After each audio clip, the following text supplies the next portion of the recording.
Mutsuo si rambut panjang keluarga Goto telah mengakui bahwa dialah yang membunuh Kano. Beberapa polisi tengah mencari letak tubuh Kano di kubur. Walaupun Kano dibunuh oleh Mutsuo, namun Daigo tetap berkeyakinan bahwa yang menyerangnya adalah orang berbeda. Ini tidak direspon dengan baik oleh kepala polisi itu. Malah mengatakan tidak ada bukti yang mendukung pernyataannya itu karena warga desa tidak tahu tentang pria itu. Ia memperingatkan Daigo untuk tidak mengusik keluarga Goto karena solidaritas mereka sangatlah kuat. Di tengah penggalian itu, Keisuke bersama keluarga Goto lainnya menghampiri lokasinya. Ini membuat Daigo menghalanginya menemui Mutsuo. Namun, Daigo telah salah paham, bahwa mereka mendekat ke lubang galian tubuh Kano sembari melakukan doa.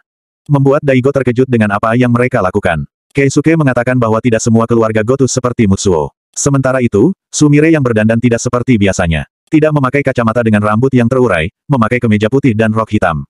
Entah apa pekerjaannya itu, ia menangis setelah Daigo memberitahu tentang ayahnya yang sudah meninggal itu. Daigo yang telah menyelesaikan kasusnya itu, ditawari untuk pindah tugas ke desa lain. Mereka menyerahkan keputusan pada anaknya Mas Hiro yang selama di desa Kuge telah banyak tersenyum. Mas Hiro yang tidak tahu apa yang terjadi, merasa senang tinggal di desa itu karena ia telah diperlakukan dengan baik di sana.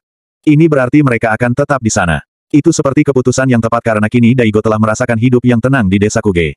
Warga desa berlaku sangat ramah padanya, saling bertegur sapa, bahkan Daigo sesekali membantu mereka yang membutuhkan jasanya, tidak lupa timbal balik warga desa juga memberikan hasil panen mereka. Anaknya Mas Hiro juga semakin banyak tersenyum. Malam itu, ia menyelidiki daftar nomor panggilan yang diberikan Sumire padanya. Ternyata tidak hanya ada satu nomor telepon satelit tetapi ada beberapa, ia berusaha menghubunginya walaupun kesemuanya tidak ada jawaban. Esoknya desa Kuge mengadakan acara minum bersama. Pak Sabu yang mabuk itu bercerita tentang mereka yang ada di desa Kuge kebanyakan para lansia. Daigo menyela bahwa keluarga Goto kebanyakan anak muda. Ini membuat suara mereka tampak sunyi. Daigo juga mengungkit bahwa mereka pasti tahu kalau Kano berselisih dengan keluarga Goto. Pak Sabu menjelaskan padanya bahwa mereka memang menutup mata tentang hal itu.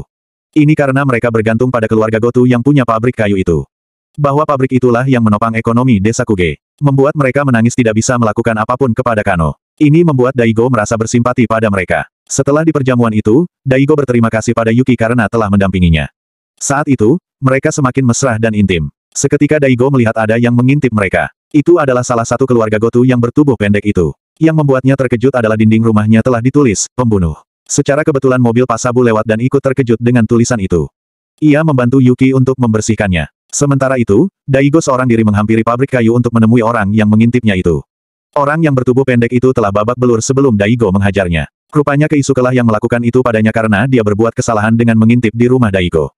Keisuke memohon pada Daigo untuk memaafkannya. Tapi Daigo tak hanya kesal dengan itu tetapi juga tulisan itu. Si tubuh pendek itu menyangkal bahwa dia bukan orang yang melakukannya. Menurutnya Daigo jangan terlalu percaya dengan warga desa yang penjilat itu. Keisuke pun mengatakan hal yang sama. Melihat gelagat warga desa yang bekerja di sana, itu membuat Daigo mempertimbangkan ucapan Keisuke.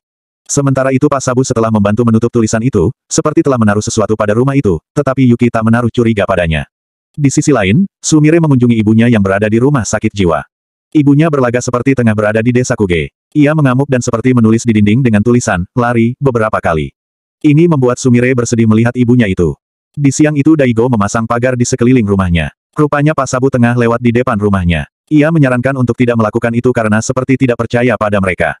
Ia terus mengoceh dengan segala alasannya. Ini membuat Daigo bergumam, menyebalkan. Pak Sabu mendengar apa yang diucapkannya. Yuki mencoba untuk menggiring Daigo untuk mengiyakan perkataan Pak Sabu supaya tidak bertikai.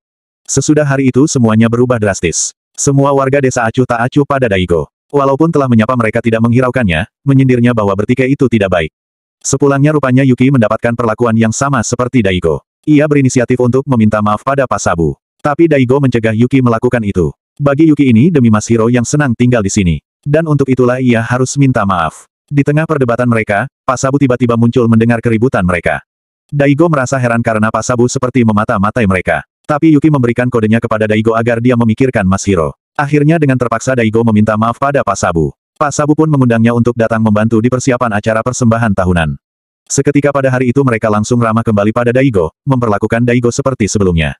Ponsel Daigo berdering, sebuah nomor satelit. Ini membuatnya menjauh dari sana untuk mengangkat teleponnya. Seseorang misterius itu memintanya untuk bertemu di sebuah tempat. Awalnya Daigo menolak dengan mengatakan bahwa terakhir Kano ditelepon dengan nomor satelit dan pada akhirnya ia menghilang. Tetapi seseorang yang misterius itu berdalih bahwa yang menelponnya terakhir kali bukan dirinya. Ini membuat Daigo percaya, pergi ke lokasi yang dia berikan. Sebuah gedung kosong yang telah terbengkalai. Dia telah ada di sana tetapi menggunakan pembatas karena seperti halnya Daigo, dia juga belum bisa percaya pada Daigo. Ia mengungkap bahwa ia adalah bukti nyata dari rahasia keluarga Goto. Ia melepas gift yang melekat di mukanya. Wajahnya tampak menyeramkan, itu seperti goresan sehabis dimakan. Bersambung di episode 5.